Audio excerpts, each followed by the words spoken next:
Alhamdulillah nahmaduhu wa nasta'inuhu wa nastaghfiruhu wa na'udzu billahi min shururi anfusina wa min sayyiati a'malina may yahdihillahu fala mudilla lahu wa may yudlilhu fala hadiya lahu asyhadu an la ilaha illallah wahdahu la syarika lahu wa asyhadu anna Muhammadan 'abduhu wa rasuluh Allahumma shalli wa sallim wa barik ala sayyidina Muhammad wa ala alihi wa sahbihi ajma'in amma ba'du. Pertama-tama mari kita tidak henti-hentinya memanjatkan puja dan puji syukur kehadirat Allah Subhanahu wa taala yang terus memberikan kepada kita nikmat iman, nikmat Islam, nikmat kesehatan kepada kita semua, sehingga subuh ini kita masih berkesempatan untuk melaksanakan ibadah yang sangat mulia, yaitu sholat subuh dilanjutkan dengan ta'lim. Salawat dan salam mari kita senantiasa sampaikan kepada junjungan kita, pemimpin kita, suri tauladan kita, dan pemberi syafaat kita kelak di hari pengadilan. Terima kasih atas kesempatan yang diberikan kepada saya melalui Ustaz Ferry. Hormat saya kepada pengurus DKM yang belum bisa saya sebutkan namanya satu persatu. Hormat saya kepada ibu-ibu kita, terima kasih atas kehadirannya meskipun hanya 4 orang. Ini seperti khulafaur rasyidin. Baik, hadirin jamaah sekalian, sebelumnya salam kenal dengan saya. Saya Imam Pratioso. Sebenarnya kita tidak jauh karena saya tinggal tidak jauh dari sini, tetangga dekat. Kalau ini Pondok Kopi sama Pondok Desa, ini Pondok Kelapa di Bilimun tepatnya. Saya juga menjadi pengurus Yayasan Wakaf Baitus Salam. Kalau Bapak Ibu sering ke Pondok Kelapa, Bilimun, di sana ada masjid. Dulu sering dipakai buat syuting lorong waktu, Pak. Zidan jadi misal itu selama 8 tahun kami jadi pengurus di sana. Lalu kami juga pengurus Dewan Masjid Indonesia Ranting Pondok Kelapa. Kemarin ketemu dengan Ustaz Ferry, jadi di acara Korsima, Forum Silaturahim Asatid se-Bekasi. Akhirnya bisa berkesempatan dengan Bapak Ibu semuanya. Alhamdulillah. Baik, pada kesempatan yang mulia ini kita mencoba untuk bermuzakarah sambil beriktikaf. Kita niatkan untuk menambah ilmu, menambah wawasan, dan mudah-mudahan dari kesempatan yang mulia ini kita bisa menambah dan memperkuat rasa iman kita kepada Allah Subhanahu wa taala. Hadirin jamaah sekalian, Bapak Ibu yang kami muliakan, terkait dengan tema subuh ini kami akan membawakan tema tentang muhasabah diri dan waktu. Kenapa kita mengambil tema ini? Karena yang lagi ramai kan kita sedang menghitung waktu, menghitung waktu untuk menghitung mundur karena besok kita sudah berganti tahun, ya. Meskipun ini tahun Masehi, ya. Nah, yang penting bukan pergantian tahunnya, yang penting adalah sebagaimana setiap peristiwa yang terjadi, yang penting adalah apa yang kita lakukan, kan begitu. Karena yang akan ditanya, yang akan dihitung, yang akan dihisab, yang akan dipertanggungjawabkan adalah amal-amal kita. Meski demikian, terkadang amal-amal manusia itu, perbuatan-perbuatan manusia itu juga dipengaruhi, terpengaruh, paling tidak mendapatkan masukan-masukan dari situasi-situasi eksternal. Nah, ini karena latar belakang saya psikologi, jadi cukup banyak tahu bagaimana perilaku manusia itu terjadi dan dipengaruhi. Nah, hadirin jemaah sekalian, momentum pergantian tahun ini harus kita jadikan sebagai sebuah sarana atau kesempatan atau cara untuk kita bermuhasabah. Bermuhasabah atau bahasa lainnya introspeksi. Bahasa lainnya lagi evaluasi diri. Bahasa lainnya lagi menghitung-hitung amal-amal perbuatan kita semuanya. Umar bin Khattab pernah berkata, hasibu anfusakum qabla an tuhasabu.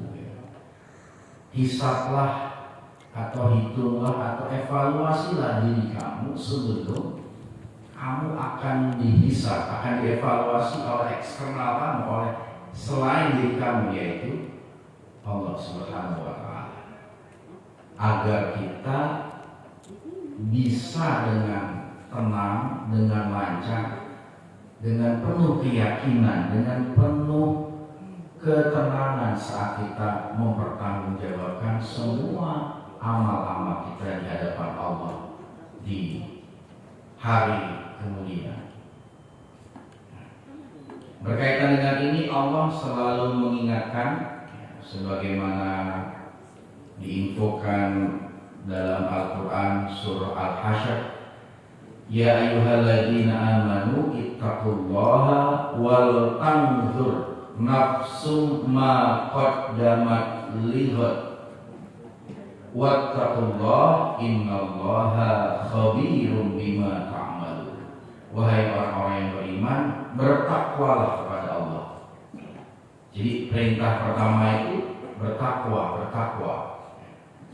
Kalau khotib Jumat, salah satu rukunnya itu menyampaikan jamaah agar senantiasa bertakwa. Bertakwa kita sudah sangat paham pengertian dasarnya, menjalankan perintah Allah, menjauhi larangan-larangannya. Pengertian dari sudut pandang dari perspektif tasawuf, bertakwa itu adalah selalu merasa dekat dengan Allah, sehingga karena merasa dekat Allah ada di dalam dirinya, maka secara otomatis dorongan-dorongan untuk berbuat kemungkaran, berbuat kekejian itu akan bisa terhindar. Bersama dengan itu, menghindari perbuatan-perbuatan buruk sudah termasuk kebaikan. Akhirnya pilihannya hanya mengerjakan perbuatan-perbuatan yang baik. Setelah seseorang menjadi orang yang bertakwa, muttaqi, maka Allah meminta wal tanzur nafsu ma qaddamat lighad. Lihatlah apa yang sudah dilakukan selama ini sebagai persiapan kita menuju hari esok. Hari esok di sini tafsirnya adalah hari akhirat. Berarti apa yang sudah kita lakukan, apa yang sudah kita perbuat dalam rangka untuk menghadapi hari pengadilan, menghadapi hari kiamat, atau menghadapi kehidupan akhirat.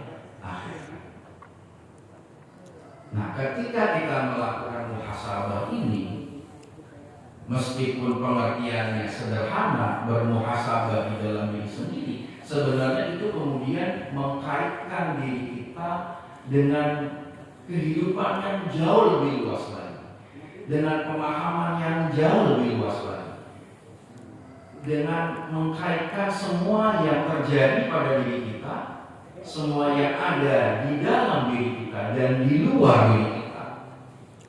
Mengkaji apa kaitan diri kita dengan orang-orang terdekat kita, dengan keluarga kita, dengan istri kita, dengan anak kita, dengan orang tua kita, dengan tetangga kita, dengan kolega-kolega di tempat perusahaan kita bekerja, atau bahkan dengan binatang. Itu semuanya akhirnya membuat dampak dari muhasabah kita itu akan berdampak kepada hal yang lain. Karena semuanya berinteraksi dengan kita. Ini pula yang kemudian memahamkan kita bahwa diri manusia itu sebenarnya sangat berhubungan dengan manusia-manusia yang lain. Apalagi kita sebagai muslim, bahwa kita disampaikan oleh Allah bahwa kita semuanya adalah bersaudara.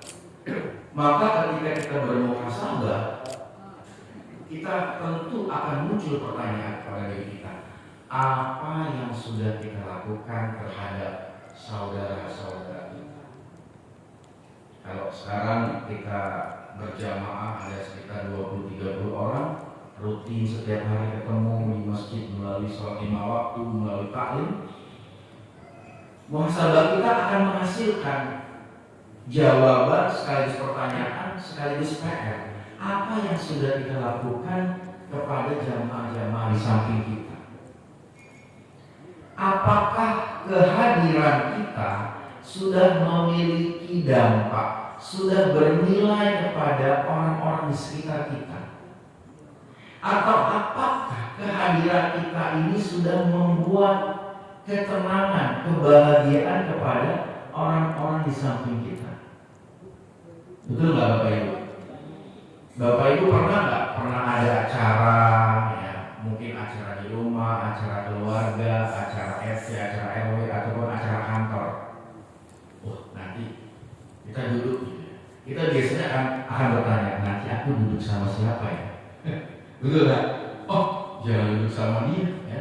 Kalau kita di kelompok-kelompok, mudah-mudahan saya jangan satu kelompok sama dia. Kenapa? Nggak enak, nggak nyaman. Itu pertanyaan-pertanyaan sederhana yang menjadi ukuran diri kita. Apakah diri kita ini disukai oleh orang lain? Apakah diri kita ini diterima oleh orang lain? Apakah diri kita ini diharapkan kehadirannya? Dan apakah sebaliknya orang-orang sedih kalau kita tidak ada? Itu menjadi bahan-bahan muhasabah diri kita. Mahfudul Arab mengatakan, jadilah engkau seperti bayi yang ketika lahir dia menangis, tapi orang-orang di sekelilingnya bahagia, tertawa, masya Allah anakku, masya Allah ponakanku, masya Allah saudaraku bayi ini lucu sekali, menyenangkan. Semoga menjadi anak yang soleh, anak yang berbakti, anak yang berguna. Senang kita sama-sama bayi. Betul nggak, Bapak Ibu ya? Kita dapat mendalam akekah segala macam, melihat wujud bayi itu, entah warna kulitnya seperti apa, tapi dia menyenangkan. Kita tenang melihat bayi itu. Kenapa? Karena aura di dalam bayi itu yang masih suci, masih bersih, masih belum punya pikiran macam-macam, masih begitu lemahnya. Dan sebaliknya, ketika kita meninggal, yang kita harapkan adalah apa? Kita meninggal dalam keadaan yang tersenyum. Ya ayyatuhan nafsul mutmainnah, irji'i ila rabbiki radiyatan mardiyah, fadkhuli fi ibadi wadkhuli jannati. Kita ingin tersenyum, kita ingin ketika waktu nazak kita, ketika saat itu alam dibukakan, kita menembus semua alam, kita melihat malaikat mencabut nyawa datang kepada kita, kita tidak ketakutan. Meskipun rasanya sakit, tapi kita tersenyum, kita bahagia, kita tenang, karena memang kita akan kembali kepada Allah. Kita kembali kepada Allah melalui perantara malaikat Israil. Sehingga ketika dia datang, kita tersenyum. Wahai malaikatku, aku sudah siap menemui kekasihku. Aku sudah siap menemui kekasihku Allah Subhanahu wa Ta'ala. Aku sudah siap menemui kekasihku Rasulullah Muhammad SAW. Aku menemui para leluhurku, para pendahuluku yang soleh, soleha, yang alim. Aku siap. Aku sudah siap meninggalkan dunia. Aku tinggalkan pekerjaanku. Aku tinggalkan keluargaku. Aku tinggalkan anak istriku. Aku titipkan karena aku yakin setelah aku meninggalkan dunia ini, semuanya akan diurus oleh Allah. Aku lepas semua harta kekayaanku karena memang aku telah melatih diriku untuk tidak melekat kepada harta benda. Cabutlah nyawaku dengan segala kenikmatan, dengan tugas-tugasnya yang telah dibebankan kepada Muhammad Israel.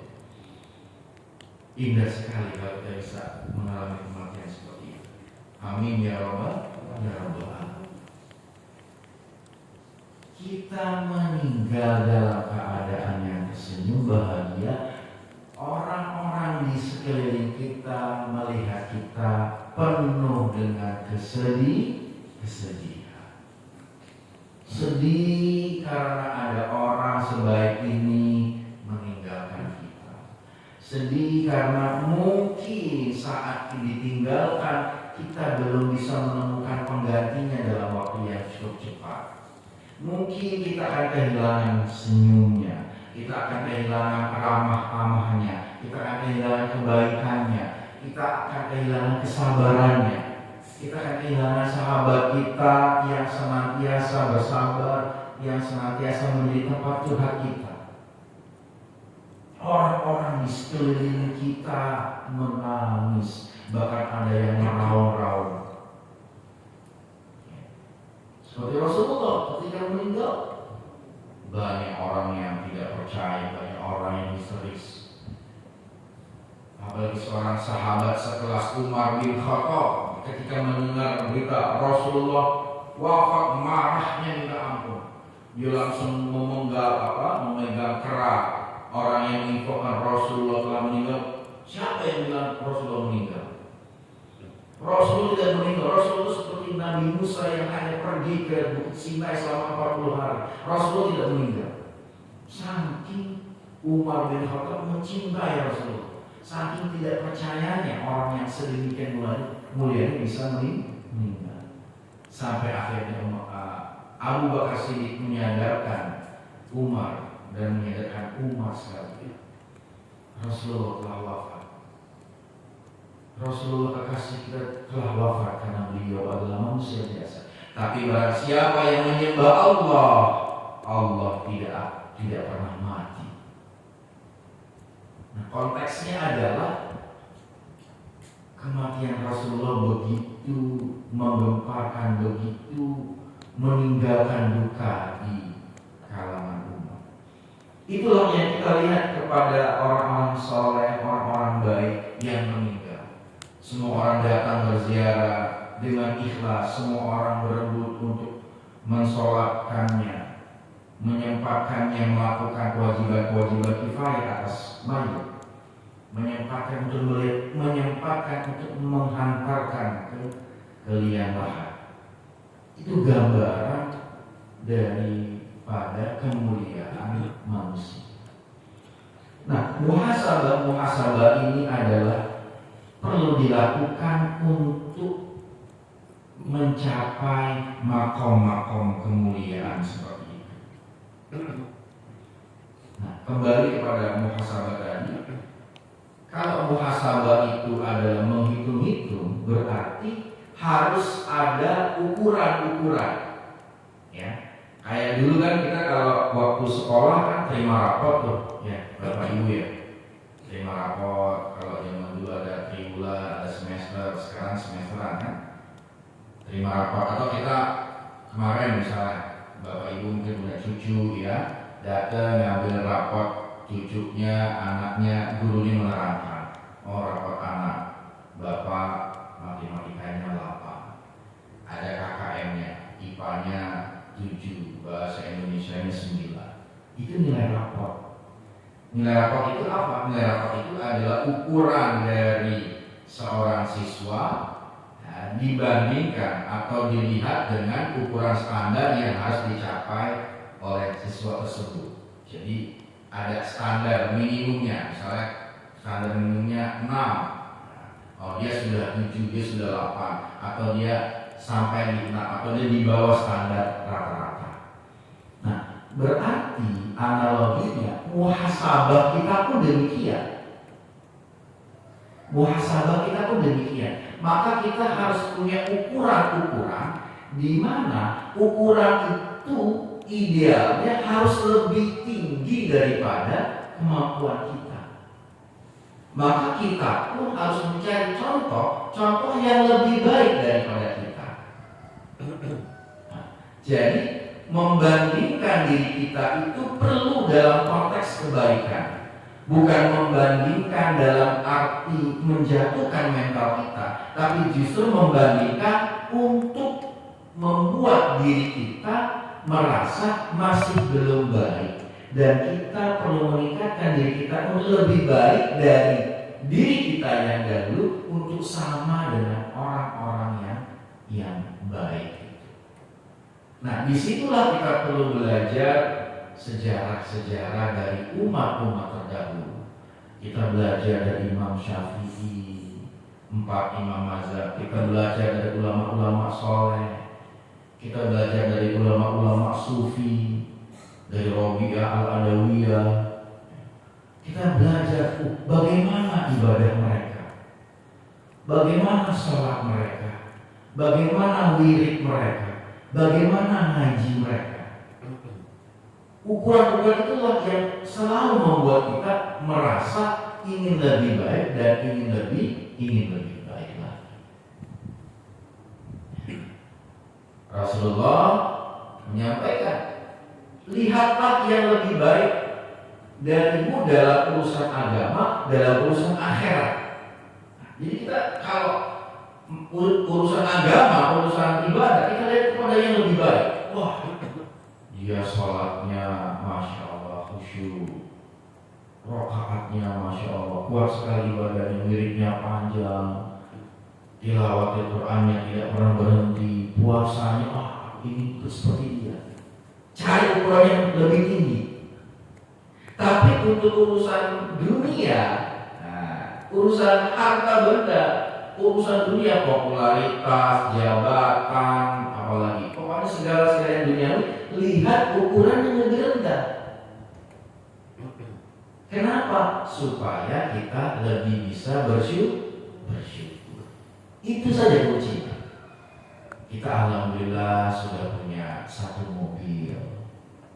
Lihat kemana? Lihat kepada orang yang belum punya mobil. Dia belum punya motor. Kesian punya motor, kalau hujan-hujanan, panas-panasan. Hanya untuk di dalam batin membuat kita bersyukur. Kita doakan dia mudah-mudahan suatu saat rezekinya bisa lebih baik lagi. Aku bersyukur juga karena aku sudah mendapatkan kenikmatan ini.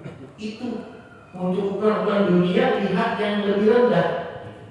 Karena kalau kita lihat yang lebih tinggi, lebih besar, lebih baik, itu membuat kita jadi 1, kurang bersyukur.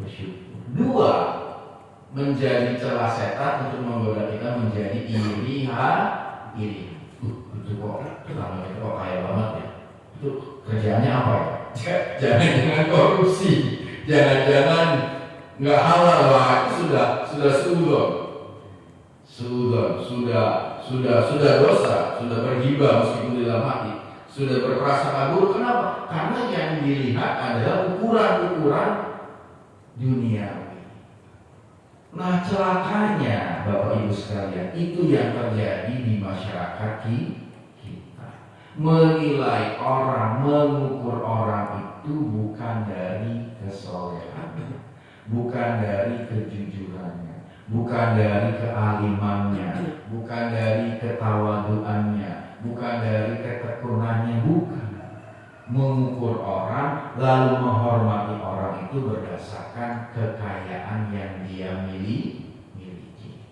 Oh, kalau udah kaya hormatnya minta ampun.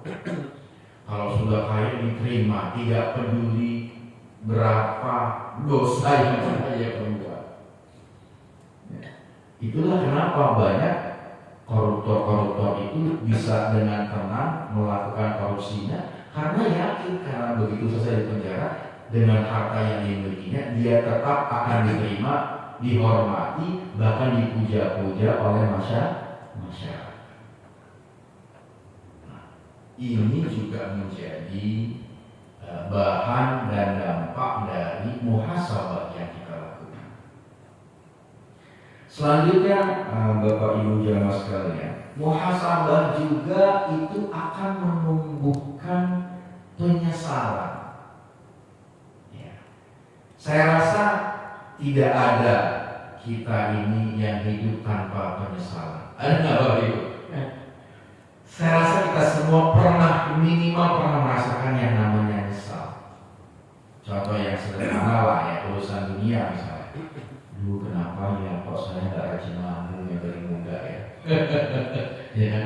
Kenapa waktu saya jadi pegawai saya tidak disiplin menyisikan uang gaji saya 5%, 10% tabung? Kenapa selalu saya habiskan? Kenapa saya tidak disiplin? Sehingga di hari tua saya belum berkecukupan. Mungkin akan muncul penyesalan seperti itu yang sederhana. Dalam skala yang lebih besar lagi, kenapa saya waktu mudanya kurang rajin, kenapa saya kurang memikirkan urusan akhirat misalnya. Nah, muhasabah ini memunculkan rasa sesal, penyesalan, dan penyesalan itu adalah tanda kebaikan diri kita. Penyesalan adalah tanda kebaikan seseorang. Kalau orang tidak pernah menyesal, berarti orang itu tidak pernah muhasabah. Kalau orang tidak pernah muhasabah, dia tidak pernah tahu apa yang salah dari dirinya. Karena dia tidak pernah menyadari kesalahan dirinya, tidak bisa membedakan mana yang salah, mana yang benar, maka dia terus-menerus berbuat kesalahan sampai ajalnya tiba. Jadi kalau kita menyesal itu adalah tanda bahwa kita masih memiliki hati yang baik. Nah, perihal penyesalan ini ada contoh yang sangat bagus yang bisa kita ambil dari kisah Umar bin Khattab. Suatu ketika dalam sebuah majelis seperti ini, Rasulullah bertanya, siapa, wahai sahabatku, siapa yang bisa membuatku tertawa? Aku, ya Rasulullah, kata Umar. Iya Umar, silakan. Dulu di masa jahiliyahku, di masa kita masih menyembah berhala, aku pernah membuat berhala, patung berhala, tapi dari bahan roti. Lalu suatu ketika aku lapar sekali, dan di rumah tidak ada makanan.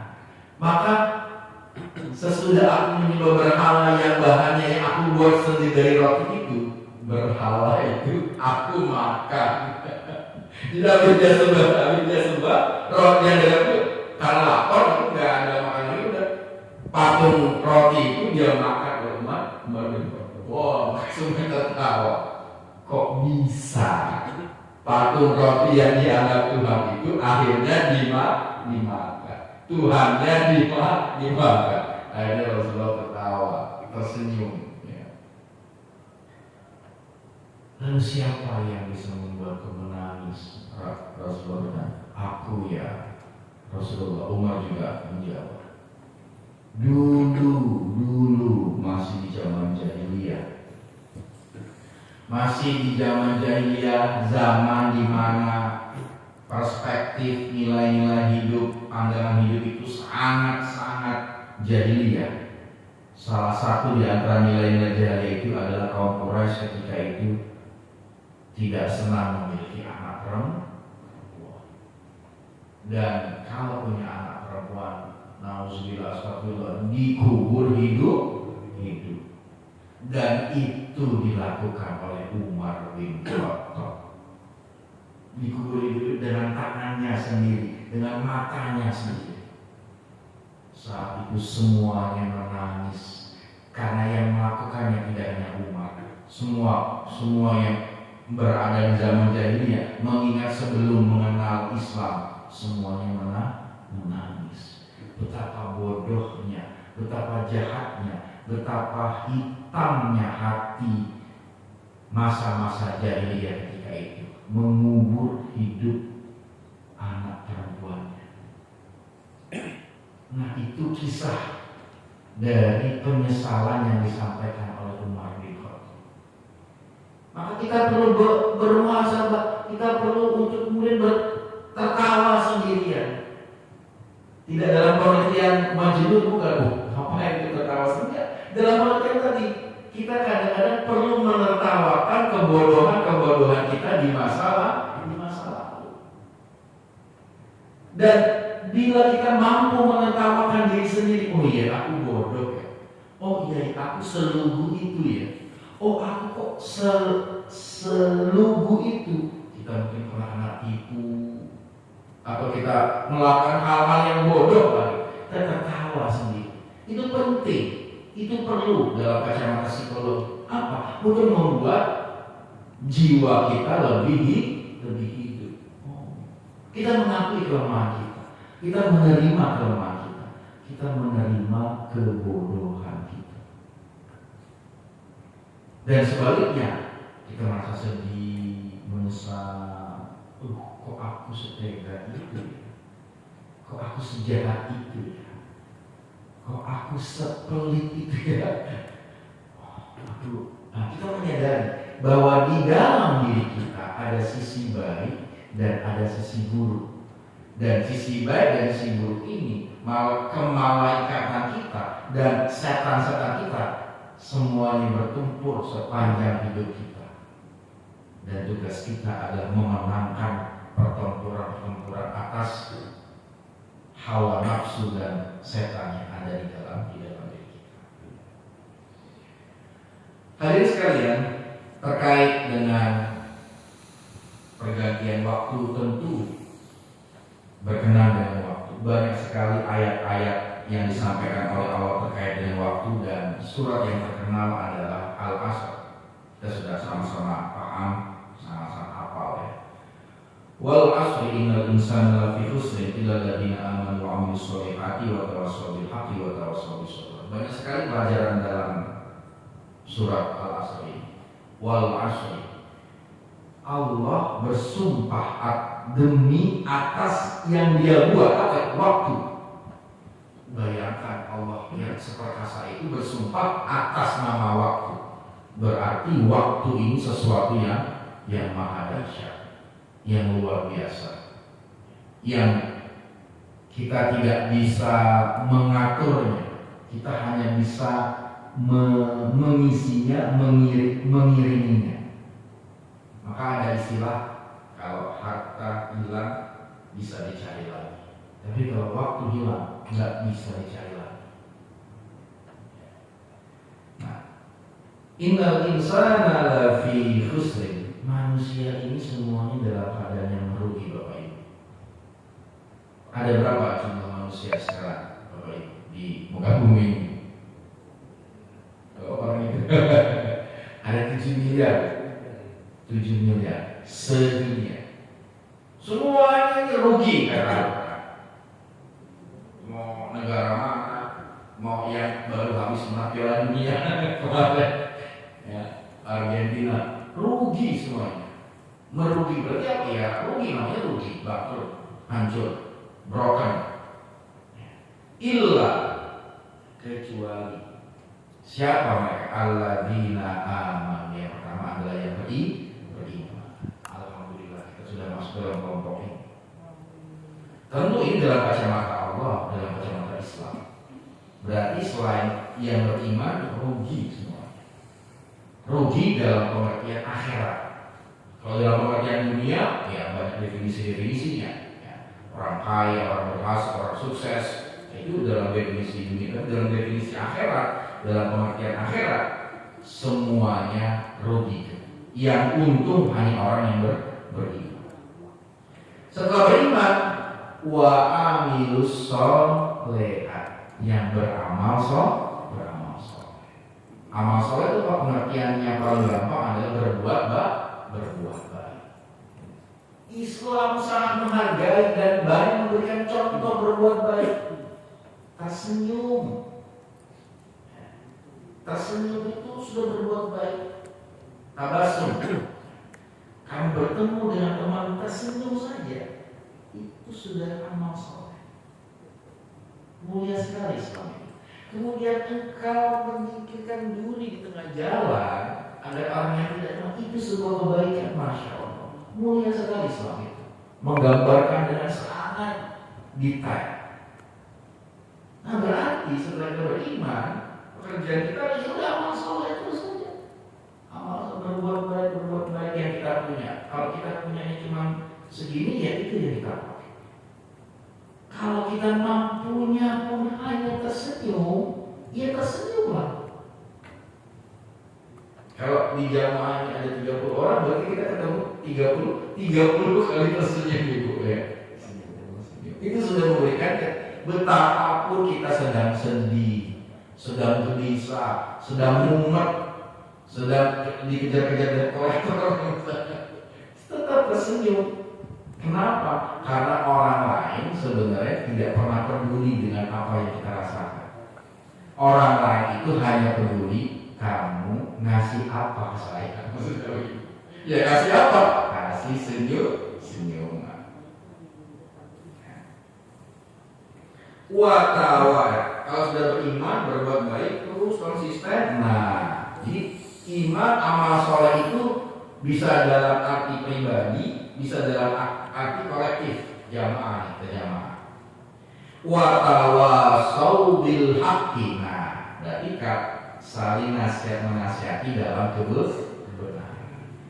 Kenapa jamaah sekalian kita harus saling menasihati dalam kebenaran? Karena kebenaran itu tidak mudah, Bapak Ibu. Betul ya? Apa itu kebenaran? Kebenaran itu adalah kejujuran. Kebenaran itu adalah dia mengerjakan amal soleh tadi, beribadah, sholat 5 waktu, itu sesuatu yang berat. Itulah kenapa kita perlu berjamaah. Coba kalau kita tidak jamaah subuh, mungkin tidak bisa on time 4:10. Coba kita di rumah, lebih berat.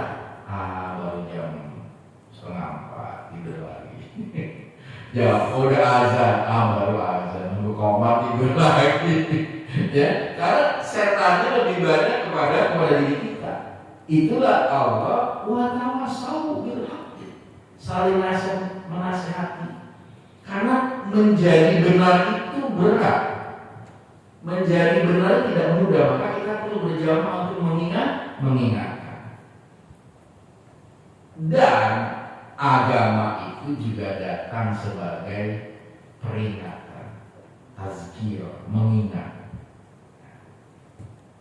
Wa tawasau bil haqqi wa tawasau bis sabr. Nah, kebenaran itu gandengannya sabar. Tadi, salat 5 waktu itu berat buat orang yang tidak terbiasa. Zakat itu berat, puasa itu berat, haji itu semuanya berat, yang menyangkut akhirat itu berat. Maka akhirat surga itu selalu dikelilingi oleh hal-hal yang tidak mudah, dan neraka dikelilingi oleh hal-hal yang dekat dengan kesenangan, kenikmatan, nafsu. Nah, setelah kita berupaya untuk benar, kita harus saling menasihati dalam kesabaran. 4 poin: iman, amal soleh, saling menasihati dalam kebenaran, saling menasihati dalam kesabaran. Ini kalau 4 ini diamalkan, sudah selamat hidup kita.